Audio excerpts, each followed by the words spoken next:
오늘 우리가 읽은 말씀을 중심 구절로 삼아서 오늘 우리가 다루는 주제는 지난 시간에 이어서 타락과 죄 그리고 형벌에 대한 신앙고백서의 내용이 되겠습니다. 우리가 하나님의 섭리에 대해서 여러 시간들을 통해서 다루고 난 다음에 이제 가장 먼저 다루는 내용이 에덴 동산에서 첫 범죄, 그 범죄 사건으로 인한 타락에 대해서 다루고 있다 하는 것을 우리가 살펴보고 있습니다. 이 타락이라는 말이 한자 말로 떨어질 낙자. 그래서 하나님이 본래 창조하신 그 지위, 그 위치로부터 떨어져 버렸다 하는 것을 한자 말로 표현할 때 타락이다라고 말합니다. 영어로는 fall 그래요. fall. 떨어진다 하는 그런 의미를 그대로 나타내고 있어요.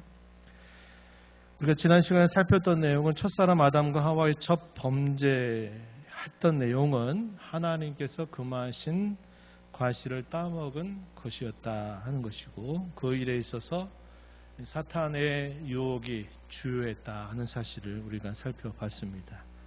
이렇게 첫 범죄 사건이 발생됨으로써 어떤 결과가 주어졌는가 우리가 생각해 보기를, 원의, 하나님이 본래 지으신 사람의 지위, 그런 지위로부터 결국은 떨어지게 됐다 하는 것이고, 하나님과 스스럼 없이 교통하고 교제했던 그들의 삶은 이제는 숨고 도망치고자 하는 모습으로 변화가 생겼다 하는 것을 우리가 살펴봤습니다. 그리고 따먹는 날에는 정령 죽으리라 하신 말씀대로 이제 죽음이라고 하는 것이 인류 보편의 운명이 되어버렸다. 피할 수 없는 운명이 됐다는 것도 우리가 살펴봤습니다.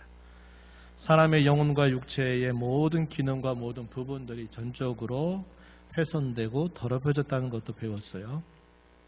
그들이 죄를 범함으로써 그들이 범했던 죄에 대한 책임은 이제는 후손들에게, 모든 손들에게 그대로 전가되었다 하는 것이고, 그 죄로 인해서 찾아왔던 결과, 죄와 사망, 죄의 사망과 부패한 본성들도 모든 후손들에게 다 전달되었다 하는 내용을 우리가 지난 시간에 살펴봤습니다. 오늘 우리가 살피는 내용은 죄 아래에 있는 우리 사람의 상태가 어떠한가에 대해서 우리가 살펴보게 되고, 또 심지어 우리 믿는 신자들 안에도 여전히 이 죄가 평생토록 남아있다 하는 사실이고, 이것을 우리가 어떻게 여겨야 될 것인가 하는 내용들을 오늘 우리가 살펴보면서 제6장에 관한 이 신앙고백서의 내용들을 마무리하게 됩니다. 오늘 우리가 다룬 내용은 4항, 5항, 6항 세 가지 항목들을 우리가 이제 살펴보게 될 겁니다. 먼저 4항의 내용들 함께 우리 읽어보겠습니다. 이러한 최초의 부패에서 그것으로 말미암아 우리는 완전히 모든 선을 싫어하고 모든 선을 행하기에 무능력하게 되고 모든 선에 반대로 행하게 되며 그리고 모든 악에 전적으로 기울어지게 되는데, 이 본성의 부패에서 모든 실제적인 범죄가 생겨난다.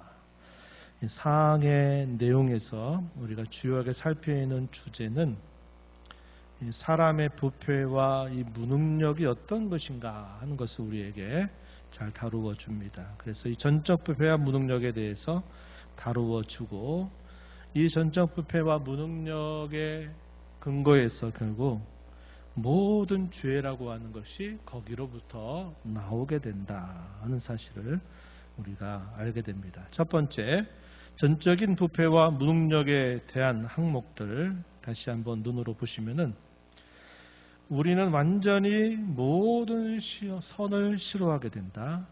모든 선을 행하기에 무능력하게 되고 모든 선의 반대를 행하게 되고 모든 악에 전적으로 기울어지게 되었다. 이렇게 말해 줍니다.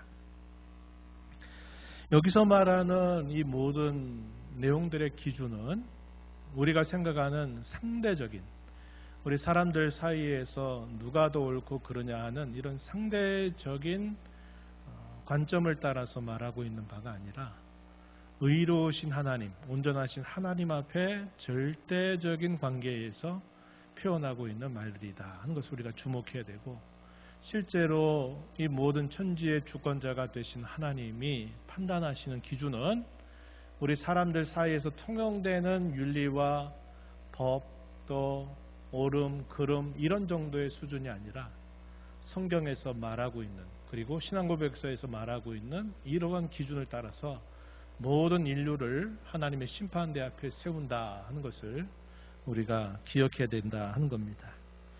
그래서 우리 믿는 사람들은 절대자 앞에서 모든 생각과 말과 행실들을 늘 생각하고 달아보는 삶을 살게 되는 것이지, 사람들 사이에 누가 더 선하냐 누가 더 의로우냐 하는 식의 그런 기준을 가지고 말하지 않는다는 겁니다. 우리 신앙생활이 이렇게 세속적으로 누가 더 선하고 누가 더 의로운가 하는 쪽으로 기울게 되면 하나님의 은혜를 모르는 자처럼 결국은 행하게 된다는 겁니다. 내가 더 의롭다, 그리고 너는 나보다 정죄받아 마땅하다 하는 식의 이러한 자기 나름대로의 기준을 가지고서 판가름하는 일들이 교회 안에서 생기게 되면 이게 신앙생활에 전혀 도움이 되지 않는다는 것을 우리는 알게 되는 것입니다. 그래서 이러한 모든 기준들은 하나님이 판단하시는 기준, 절대자이신 하나님 앞에서 하나님이 실제로 이렇게 모든 인생을 이와 같이 보고 계시다 하는 이런 관점을 우리가 생각하면서 돼야 되겠다는 겁니다. 이에 대한 중요한 몇몇 증거 구절들을 좀 살펴보게 되면 로마서 7장 18절 말씀에 바울 사도의 고백이 표현되어 있죠. 내 속 곧 내 육신에 선한 것이 거하지 아니하는 줄을 아노니 원함은 내게 있으나 선을 행하는 것은 없노라, 이렇게 말합니다. 내 육신에 선한 것이 거하지 아니하는 줄 안다. 이 말은 완전 부정입니다. 내 육신에 선한 것이 있지 않다, 없다라는 사실을 말하는 것이지, 내 육신에 좀 선하지 않는 것들이 이런 것들이 있다, 이런 식의 고백이 아니라는 겁니다. 그래서 이렇게 바울 사도가 말하는 표현들은 하나님께서 보시는 절대적인 기준치에 따른 자신의 고백이다 하는 것이고, 사도의 이런 고백은 역시 우리 모두의 고백과 다르지 않다는 것입니다. 또 8장 7절에서 또 이렇게 깨우칩니다. 육신의 생각은 하나님과 원수가 되나니 이는 하나님의 법에 굴복하지 아니할 뿐 아니라 굴복할 수도 없다, 이렇게 우리를 가르쳐 주고 있습니다. 여기서 말하는 육신이라고 하는 의미는 우리의 몸을 표현하는 의미가 아니라 약간의 비유적인 표현입니다. 우리의 부패하고 죄된 본성을 말하는 것을 여기 육신이란 말로 표현하고 있다 하는 것입니다. 그래서 이 육신의 생각은 하나님과 결코 친구가 되지 못하고 항상 원수가 될 수밖에 없다, 이렇게 말해요. 그래서 부패한 모든 인생들의 실상과 모습은 이와 같다는 사실을 분명하게 깨우쳐주고 있습니다. 노아 홍수 심판에 대한 이야기들을 우리가 알 때도 왜 하나님께서 이 세상을 물로써 심판하셔서 8명의 사람만 남겨두셨느냐 할 때 그 이유에 대해서 창세기 6장 5절에서 하나님 이렇게 말씀해 주셨습니다. 사람의 죄악이 세상에 가득함과 그의 마음에 생각하는 모든 계획이 항상 악할 뿐임을 보셨다, 이렇게 말합니다. 홍수 심판이 끝나고 난 다음에 물로 정하여서 이제 8명만 남았잖아요. 하나님이 이 인류의 죄에 대하여 무섭게 심판하셨다는 것을 친히 목격을 했던 이 노아와 그의 가족들 8명이 이제 새로운 인류를 시작하게 되는데도 또 어떻습니까? 그 죄의 문제가 여전히 해결되지 않는다는 사실을 보여주죠. 로마서 8장 21절 말씀 우리 함께 읽어보겠습니다. 여호와께서 그 향기를 받으시고 그 중심에 이르시되 내가 다시는 사람으로 말미암아 땅을 저주하지 아니하리니 이는 사람의 마음이 계획하는 바가 어려서부터 악함이라. 내가 전에 행한 것 같이 모든 생물을 다시 멸하지 아니하리니. 물로 엄격하게 죄를 심판하셨지만 그리고 그 심판 중에 살아남은 8명 노아와 같이 하나님을 경외하는 사람이 새로운 인류를 시작하지만 여전히 사람의 부패한 본성은 여전히 남아있다 하는 것을 하나님 말씀하시는 겁니다. 그래서 다시는 물로 심판하지 않겠다 이렇게 말씀을 하시는 것이죠. 시간이 흘러가면서 어떻게 됐습니까? 노아의 세 아들 셈과 함과 야벳의 세 아들이 있었고 자부들 셋이 있었어요. 그리고 노아의 아내에서 8명의 사람이 새로운 인류를 시작하는데 이 셈과 함과 야벳 중에서도 또 거기에 죄의 역사가 또 벌어지게 되죠. 그래서 그 세 아들 중에 하나님을 섬기는 경건한 이 계보가 어디로 흘러가느냐? 셈의 하나님 여호와를 찬송하리로다. 그래서 이 셈의 후손들의 또 하나님을 섬기는 경건한 후손들이 이어져 가게 되는 것을 성경은 보여주고 있습니다. 오늘날 사회가 마찬가지죠. 여러 사회적인 개혁들을 단행하고 또 여러 제도를 또 펼치고 캠페인을 많이 한다 그래도 우리가 겉으로 보이는 면에서 죄를 제어하는 면들에 있어서는 어느 정도 효과를 나타낼 수 있겠지만 그러나 사람의 부패한 이 본성들은 그런 제도나 캠페인이나 어떤 것들로 결코 변하지 않는다 하는 사실을 우리는 알게 됩니다. 에스겔서도 그걸 우리가 살펴보는 거죠. 하나님 백성이라고 말하는 그들도 바닷가니 낮아짐에도 불구하고 여전히 깨닫지 못하고 돌이키지 못하는 모습을 보여줘요. 그래서 이런 사람의 부패와 죄의 문제는 인간 스스로가 해결할 수 있는 문제가 결코 아니라 그것은 오직 하나님의 은혜의 역사에 의해서만 해결될 수 있다 하는 것을 성경이 보여주고 있다 하는 것입니다. 오늘 새벽 시간 우리가 에스겔서 37장 죽음의 골짜기를 가득 채워져 있었던 이 마른 뼈들을 하나님이 보이시면서 이 마른 뼈들을 향해서 데어나라 하시는 말씀 따라 선지자가 데어날 때 그 말라서 소망이 없는 절망의 그 골짜기에 있는 그 뼈들이 하나씩 하나씩 맞춰지고 거기에 힘줄이 붙고 또 살이 입혀지면서 그들이 하나님의 큰 군대가 된 것을 보여줘요. 이스라엘의 회복은 결코 그들 자신에게서 나는 것이 아니라 하나님으로부터 주어지는 그의 능력으로 그의 은혜로 되는 일이다 하는 사실을 또 보여주고 있는 것입니다. 오늘 우리가 다룬 이 내용도 역시 마찬가지라는 거죠.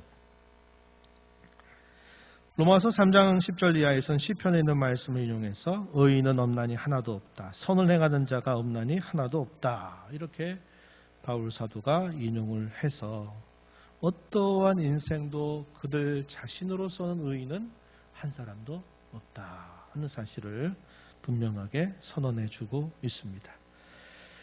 사람이 왜 죄를 짓습니까? 할 때 이러한 전적인 부패와 무능력으로부터 결국은 사람은 무엇인가를 생각해내고 무엇인가를 행해서 나타내는 일들이 결국 항상 죄라고 하는 결과를 만들어낸다. 이것을 가르쳐 줍니다. 그래서 우리 고백서 6장 4장 마지막 부분에서 보면은 이 본성의 부패에서 모든 실제적인 범죄가 생겨난다. 이렇게 말합니다. 이 실제적인 범죄를 줄여가지고 이것을 실행죄라고도 부릅니다. 이건 뭐에 대한 다른 표현이냐? 자범죄라고 하는 것에 대한 다른 표현이에요. 뒤에 가면 이제 자범죄를 이야기합니다. 자범죄. 내가 스스로 범하는 죄. 무슨 말이겠어요? 외적인 어떤 요인이나 이런 것들이 없다 하더라도 내가 스스로 결국은 죄를 범하는 그런 것들을 말할 때 이걸 자범죄라고 하는데 이런 자범죄를 행할 수밖에 없는 모든 근본적인 원인은 이러한 전적인 부패로부터 결국은 나오는 것들이다. 이렇게 말해주고 있다는 겁니다. 이에 대한 성경 구절들 우리가 주목해 보게 되면 야고보서 1장 14절 15절 우리 잘 아는 구절이죠. 각 사람이 시험을 받는 것은 하나님으로부터 시험을 받는 게 아니라 다 자기 욕심에 끌려서 미혹되는 것이다. 이렇게 말합니다. 자기 마음속에 있는 것들이 항상 이러한 죄를 일으키는 원인이 된다. 그래서 욕심이 잉태하면 죄가 되고 죄가 장성하면 결국 사망을 낳게 된다. 이렇게 말해서 그 죄는 계속적으로 발전되고 있다. 그래서 이 죄 문제를 우리가 처리하는 것에 있어서 둔하게 반응하거나 이것들을 방치하게 될 때는 더 큰 화를 가져오게 된다 하는 것을 우리가 알 수 있게 됩니다. 에베소 2장 3절 오늘 우리가 읽은 본문 속에서 읽었던 말씀인데 우리도 다 예전에 그리스도 바깥에 있을 때 부패한 본성대로 살았던 그때는 우리도 다 육체의 욕심을 따라서 지내고 육체와 마음이 원하는 것을 해서 다른 일과 같이 우리도 본질상 진노의 자녀였었다. 과거에 대해서 자녀였었다. 본질상 진노의 자녀였다. 이렇게 말해주고 있습니다. 예수님이 사람의 말과 행실이 마음으로부터 나오는데 사람의 마음으로부터 나오는 것들이 이런 것들이 있다. 소개하는 항목들 마태복음 15장 19절에 보니까 악한 생각, 살인, 간음, 음란, 도둑질, 거짓 증언, 비방 7가지 정도를 말씀했어요. 그럼 7가지만 있는 것입니까? 그건 아니죠. 그 외에 무수한 것들이 꼬리에 꼬리를 물고 사람의 마음으로부터 나오게 된다. 이렇게 말합니다. 이것들은 다 부패한 본성으로부터 나올 수밖에 없는 것들이다. 이것을 말해주고 있어요.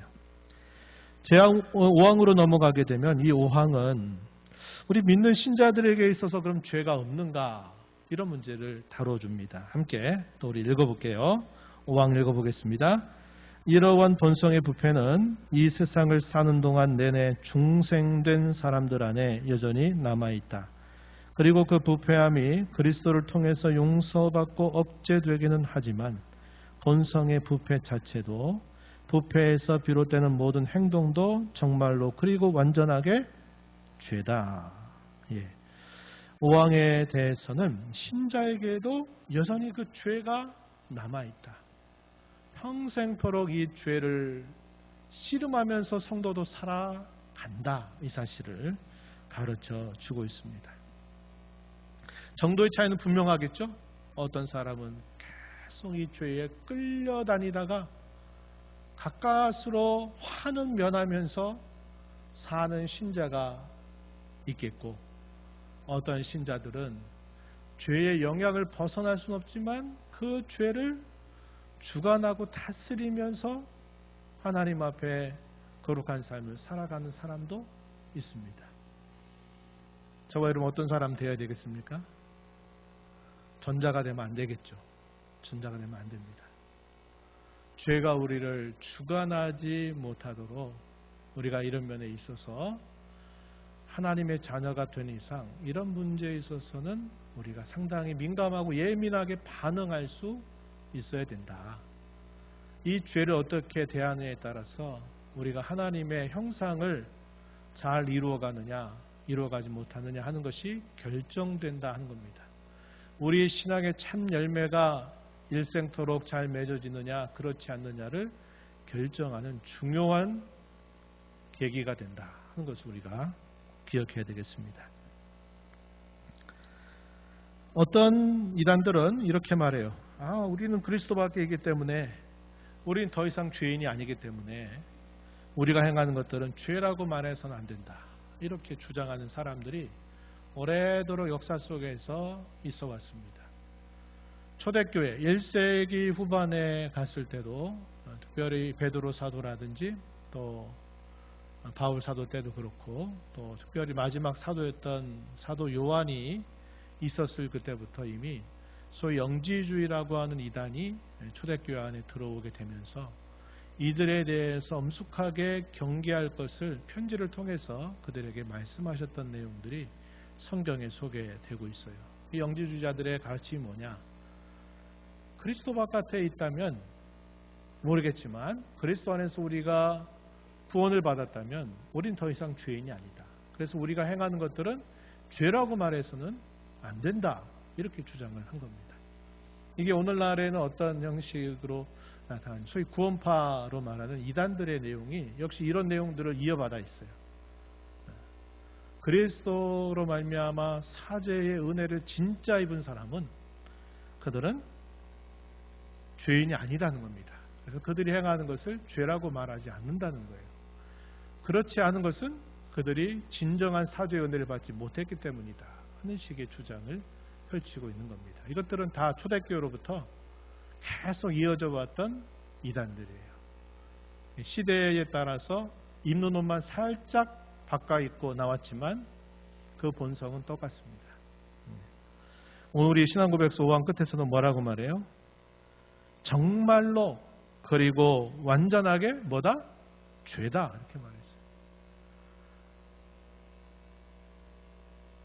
시편의 수많은 고백들, 다윗의 고백, 수편의 시편의 많은 우리 앞선 신앙의 선배들의 고백이 다 이런 고백을 하고 있는 겁니다. 죄로 인해서 아파하고 지혜로 인해서 신음하고 죄로 인해서 고통스러워하고 괴로워하고 힘겨워하는 이 모습들이 앞선 신앙의 선배들의 삶 속에서 계속 반복적으로 표현되고 있다는 겁니다. 이것은 죄가 아닌 게 아니에요. 죄죠.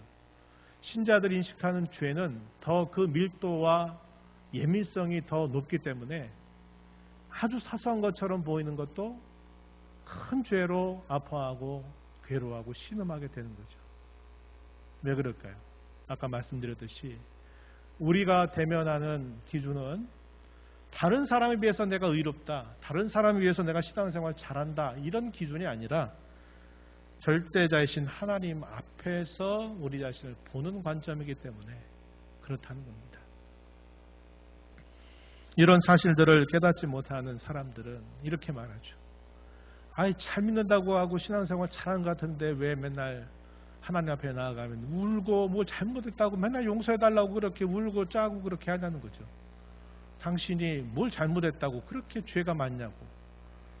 막상 쳐다보면 막상 만나서 보면 그렇지도 않고 참 법 없이도 사는 사람 같은데 왜 저렇게 하나님 앞에 기도한다고 맨날 울고 용서해달라고 저렇게 말하는지 이해를 못한다는 겁니다. 그 사람들의 입장에서는 그럴 수밖에 없는 거죠. 그러나 우리는 알고 있어요. 왜 그렇습니까? 하늘 아버지 앞에 서기 때문에 그래요. 그분 앞에 가까이 다가서면 다가설수록 우리의 자신의 허물과 죄가 더 선명하게 보이기 시작하는 겁니다. 하나님 멀리하는 사람에게는 그게 안 보이겠죠. 내 하나님을 가까이 하면 가까이 할수록 그게 더 보이는 거예요. 마치 밝은 빛이 있는 곳으로 우리가 어둠을 헤치고 가까이 나아갈수록 내가 지금 어떤지가 이렇게 그 빛에 비추어서 타 보이는 거죠. 그러나 반대로 등을 돌려서 빛으로부터 등을 돌려서 어둠 속으로 계속 들어가면 안 보여요. 이게 까만 건지 이게 뭐 손인지 뭔지 안 보입니다. 다 똑같아 보여요. 그렇게 되는 거죠. 시편에 여호와를 가까이 하면 내게 복이라 이렇게 고백하는 73편의 이 고백의 내용은 하나님을 가까이 하는 것이 복이라 말하는데 그 복에는 여러 가지 깊은 의미들이 담겨 있는 거죠. 우리가 하나님 앞에 가까이 나가는 게 복이 분명히 맞는데 그런 과정에서 우리의 죄, 우리의 허물, 연약함, 부족함 이런 것들이 다 선명하게 보이게 되는 거예요. 하나님 앞에 가까이 나갈수록. 그럼 우리는 하나님의 그 긍휼과 자비를 더 붙들게 되는 것이고 그분의 그런 은혜가 아니라면 안 된다고 하는 생각을 더 우리가 간절하게 알게 되는 겁니다. 그래서 더 하나님 앞에 우리의 허물과 죄를 구하게 되고 하나님의 긍휼하심과 자비와 그분의 은혜를 힘입어서 내가 은혜로 다시 새롭게 되기를 바라고 이런 일들이 계속 되어 살아가는 것은 결국은 뭐냐? 시편의 기자의 고백처럼 그것이 복이다. 그것이 복된 삶이다 라고 가르쳐주고 있는 것이죠. 요한일서 1장 8절 10절 요한일서 1장은 이 논쟁점들을 소개하고 있는 부분인데 이렇게 대적자들이 이런 식의 말을 하는 것은 결국은 잘못됐다고 설명하는 말씀이 되겠어요. 8절에 보면 요한일서 1장 8절 만일 우리가 죄가 없다고 말하면 스스로 속이고 또 진리가 우리 속에 있지 아니할 것이고 10절에 가서 범죄하지 아니하였다고 하면 하나님을 거짓말하는 이로 만드는 것이니 그의 말씀이 우리 속에 있지 아니하니라 이렇게 말합니다. 죄가 없다고 말할 수 없고 범죄하지 않았다고 말할 사람이 아무도 없다. 이 사실을 우리가 가르쳐 줍니다. 여기서 말하는 우리가 누굴 말할까요? 사도를 포함한 모든 믿는 신자들이죠. 사도 요한 자신을 포함한 모든 신자들을 포함해서 우리라고 말합니다. 우리는 죄가 없다고 말할 수 있는 자들이 아니다. 우리는 범죄하지 않았다고 말할 수 있는 자들이 아니다. 이 사실을 깨우쳐 줍니다. 잠언서 20장 9절로 넘어가면 마음을 정하게 하였다 내 죄를 깨끗하게 하였다 할 자가 과연 누가 있겠느냐 반문합니다. 전도서 7장 20절에서는 선을 행하고 전혀 죄를 범하지 아니한 너희는 세상에 없다 단정적으로 표현했습니다. 갈라디아서 5장 17절 말씀을 함께 읽어보겠습니다. 육체의 소욕은 성령을 거스르고 성령은 육체를 거스르나니 이 둘이 서로 대적하므로 너희가 원하는 것을 하지 못하게 하려 함이니라. 믿는 신자들 마음속에 두 가지의 계속된 싸움이 일어난다. 하나는 육체의 소욕을 따르고자 하는 마음과 또 하나는 성령의 소욕을 따르고자 하는 마음. 이 두 마음이 계속 있다. 엎치락 뒤치락 한다는 사실을 말해주고 있는 겁니다. 그래서 이 신자들 속에도 이런 죄가 남아있고 오히려 신자들은 하나님 앞에 더 이 죄에 대해 민감한 반응을 보이게 되는 겁니다. 세상 사람들은 어떤 사고, 사건, 먹고 사는 문제를 가장 큰 문제로 여깁니다. 그 문제가 아주 중요한 문제로 여겨요. 그리고 사소한 것들, 별거 아닌 것들은 별스럽지 않게 여기는 거죠. 그것들이 뭡니까? 그게 죄냐, 윤리적으로 문제가 되느냐 안 되느냐 뭐 이런 것들은 그냥 대충 넘어가도 된다고 생각하고 먹고 사는 문제, 이런 문제에 맞닥뜨리게 되면 이것은 인생의 가장 큰 문제다라고 여기는 특성을 보이죠. 그러나 성도들은 그와 반대된 성향을 보이는 자들이죠. 먹고 사는 문제, 믿음이 깊어갈수록 크게 염려하지 않습니다. 하나님의 공급을 체험해 본 사람은 하나님께 맡겨드려요. 그리고 하나님께서 풍족하게 넉넉하게는 아니지만 하나님이 그의 자녀를 굶기시거나 먹고 사는 문제를 못하게 하시는 이들은 없다는 것을 경험을 통해서 알아요. 죽어도 괜찮습니다. 왜요? 죽음이 끝이 아니라는 걸 확고하게 믿으니까. 괜찮아요.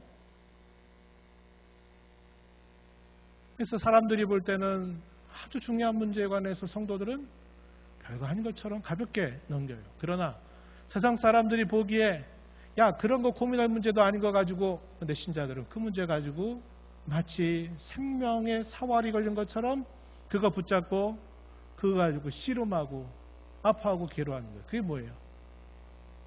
자금해 보이는 죄라고 하는 거.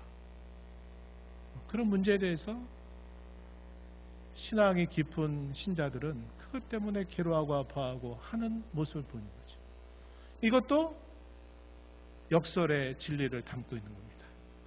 세상 사람들이 중요하다고 보는 거 성도들은 아무렇게 중요하지 않다고 보는 거예요. 그러나 세상 사람들이 그거 아무것도 아닌 거야 라고 말하는 것에 대해서 성도는 그 문제를 가지고 씨름해요.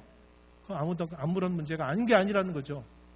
하나님이 이 문제를 해결해주고 하나님이 이 문제를 풀어서 용납해주지 않는다면 이거는 아무런 문제가 아니라 이것은 가장 큰 문제라고 받아들이는 것이 성도의 모습이라는 거죠. 이게 역사를 보이고 있는 부분이 되기도 하는 겁니다. 마지막 제6항을 또 함께 읽어봅니다.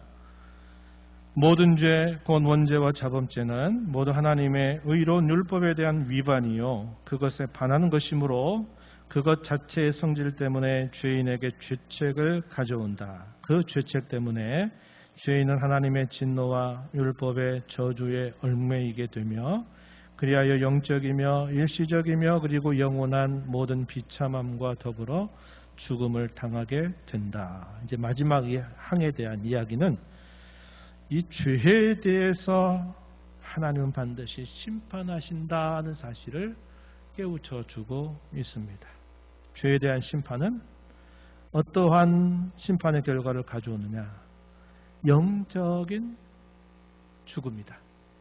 또 현세와 내세에 있어서 일시적이면서도 영원한 그런 벌을 받게 된다 하는 사실을 가르쳐 주고 있습니다. 영적인 죽음은 뭘 말할까요? 우리가 앞에 살펴본 것처럼 영적인 죽음은 하나님과의 단절이에요.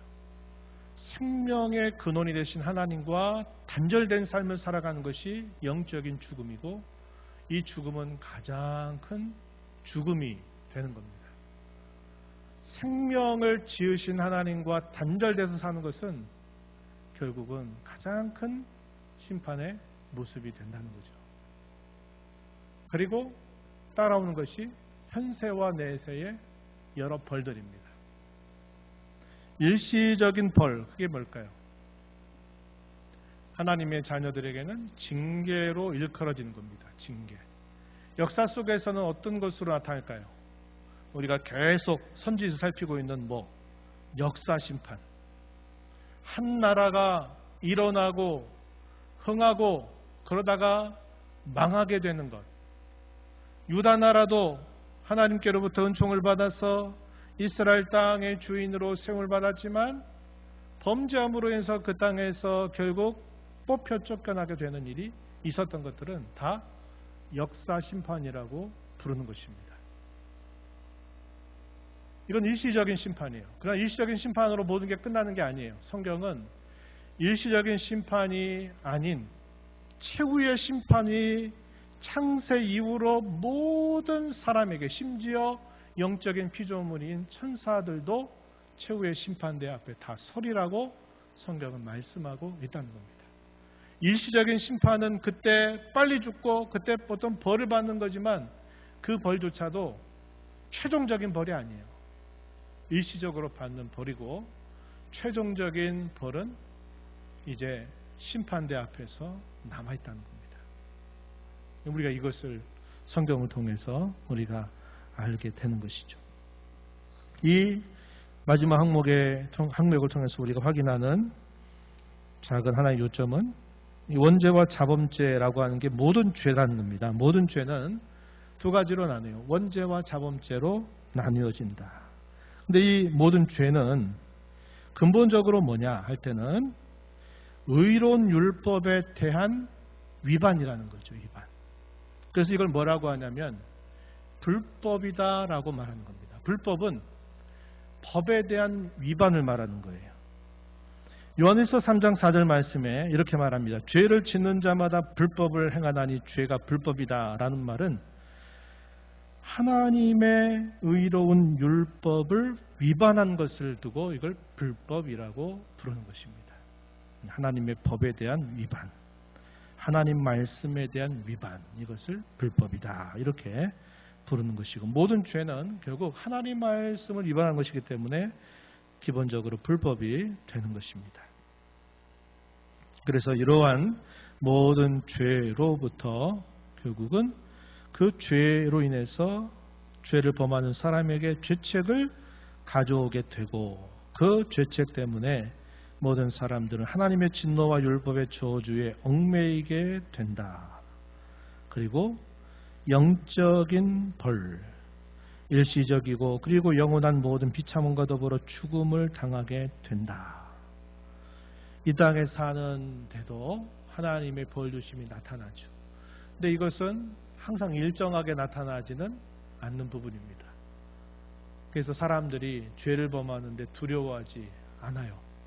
죄를 범했을 때 그때 하나님이 형벌을 내리셨다면 그렇게 죄를 무서워서라도 안 할 텐데, 하나님이 형벌 내리시는 것을 유보하고 기다리고 계시거든요. 그러니까 담대해가지고 죄를 아주 고의적으로 범하는 사람들이 많아요.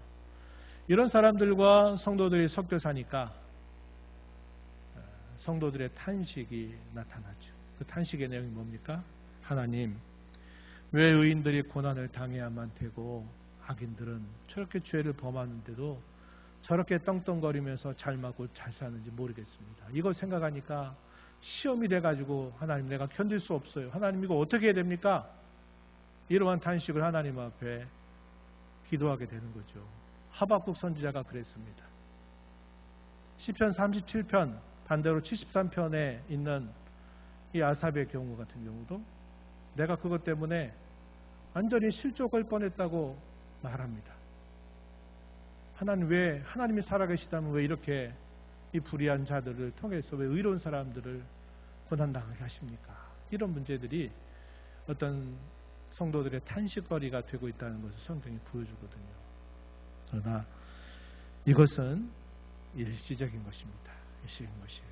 그리고 하나님이 그 범한 것들에 대해서 잊어버리게 되거나 망각하는 일이 없고 그 모든 일들은 차곡차곡 다 하나씩 하나씩 쌓이고 있다는 사실을 우리가 기억해야 합니다. 그래서 그들이 최후의 심판대 앞에 서면 다 직고할 수밖에 없는 일이 되고 그 직고함에 따라서 그들은 영원한 형벌을 받게 되는 일들이 나타나게 된다고 성경이 말씀하고 있다는 것입니다. 영적인 죽음에 대해서는 에베소 4장 18절에 이렇게 말했어요. 그들의 총명이 어두워지고 그들의 무지함과 마음의 굳어짐으로 말미암아 하나님의 생명에서 떠나 있다. 이게 영적인 죽음. 가장 안타까운 죽음이죠. 로마서 8장 20절에서는 육체적인 죽음을 암시하는 표현들을 나타내고요. 또 마태복음 25장 41절 왼편과 오른편에 있는 자들을 나누어서 왼편에 있는 자들을 향해서 선언하시는 말씀. 저주를 받은 자들아 나를 떠나 마귀와 그 사자들을 위하여 예비된 영원한 불에 들어가라. 영원한 형벌을 말합니다. 지옥의 형벌. 데살로니가 후서 1장 9절에서도 이런 자들은 주의 얼굴과 그의 힘의 영광을 떠나 영원한 멸망의 형벌을 받으리로다. 이렇게 말씀해서 영원한 형벌이 최종적인 그런 심판과 함께 주어지게 될 것을 말씀하고 있다는 것입니다. 오늘 우리가 이 내용들을 다루면서 사람의 모든 비참의 문제는 결국은 죄라고 하는 그 뿌리로부터 나오는 것이다 하는 것을 우리는 알게 되고 지금도 모든 인류의 여러 가지 일과 사건들 그 사건 속에서 전쟁하기도 하고 미워하고 사람을 죽이기도 하고 다투기도 하고 하는 이런 모든 일들은 결국 사람 속에 있는 그 죄의 치명적인 해악이 있기 때문에 벌어지는 일들입니다. 그 죄의 영향력이 얼마나 큰지 그것은 믿는 성도된 저와 여러분에게도 계속적으로 이 죄가 역사하고 있다는 사실을 성경은 보여주고 있습니다. 이 죄에 대한 승리는 오직 우리 주 예수 그리스도의 죽으심과 부활을 통해서만 이 죽음의 권세를 깨뜨린다고 성경이 말해 주었고 그 주님의 죽음과 부활에 연합된 자들은 이 사망으로부터 궁극적으로 승리하게 된다고 하는 복스러운 소망을 약속해주고 있습니다. 우리를 이러한 은혜로 초대하신 하나님의 은혜에 감사하면서 죄와 싸우고 끊임없이 이 죄를 예민하게 처리할 줄 아는 그런 신앙의 자세를 가지고 살아가는 저와 여러분이 되기를 바랍니다. 하나님 아버지 오늘도 주신 시간들을 통해서 인류 역사의 가장 치명적이고 피할 수 없는 뿌린 이 죄의 문제를 저희가 함께 생각해 보았습니다. 믿지 않는 자들은 윤리와 도덕과 관습과 법에 따라서 그것을 저촉하면 죄인이라고 말하고 그렇지 않으면 의인이라고 말할지 모르나 모든 것에 가장 근원적이고 절대자이신 하나님 앞에서 우리 모든 사람은 의로운 사람이 하나도 없다는 사실을 저에게 깨우쳐 주셨습니다. 그리스도 안에서 그리스도의 죽음과 부활에 연합한 저희들로 이 사망의 권세를 이기게 하신 하나님의 은혜를 감사하면서 저희 마음속에 평생토록 남아있는 이 죄 문제를 저희가 잘 씨름해서 승리해서 하나님께 기쁨이 되고 영광이 되는 저희들의 삶이 되게 하시고 신앙의 좋은 열매를 맺어가는 저희들의 삶이 되게 주옵소서. 예수님 이름으로 기도하옵나이다. 아멘.